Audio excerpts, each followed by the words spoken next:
I am visiting Baltimore to meet Tim Sellers, a descendant of the Peel family. A second Peel museum was founded here in early 19th century Baltimore. Today the building is derelict, and Tim is involved in the campaign to rescue it and reopen it as a functional local museum. Silhouette cutting was always a key attraction at the Peel Museum. This Peel Museum was the work of Rembrandt Peale, and it was the first building in this hemisphere, and actually one of the very first in the world, to be built specifically to be a museum.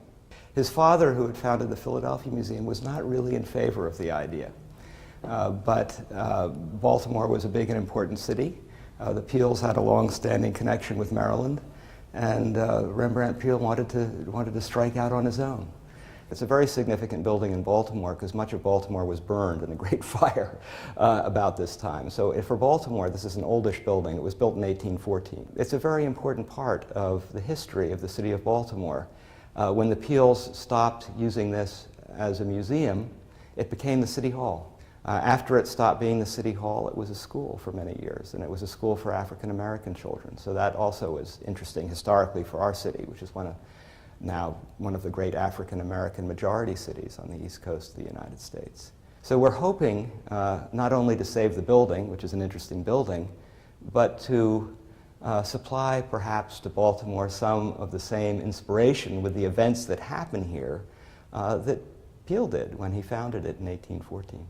The connection between the Peale family and Silhouettes began somewhat fortuitously. A friend of Peale's, a man named Hawkins, invented a machine that was very good at tracing and reducing someone's silhouette.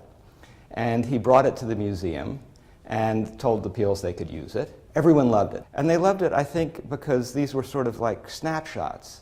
In that era, as in this era, you can have a big, fancy, expensive oil painting. But to have cheap, quick representations of people you knew was hard. And so people came to buy the silhouettes, and it became a source of income. And it also drew people to the museum. And so they continued with the silhouettes for the next, this was I guess 1802 or 3 when they got the machine, and it continued for the next 40 years. Well, Moses Williams was born in the Peale family. His parents, Lucy and Scarborough Williams, had been slaves of the Peale family. They were the only slaves he ever had, and they were given to him as payment for a portrait he painted on the Eastern Shore.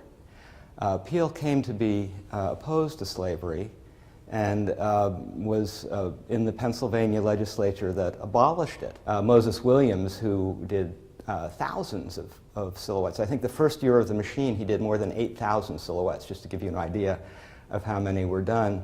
I think he was particularly skillful. So I think it would make a difference who was wielding the scissors.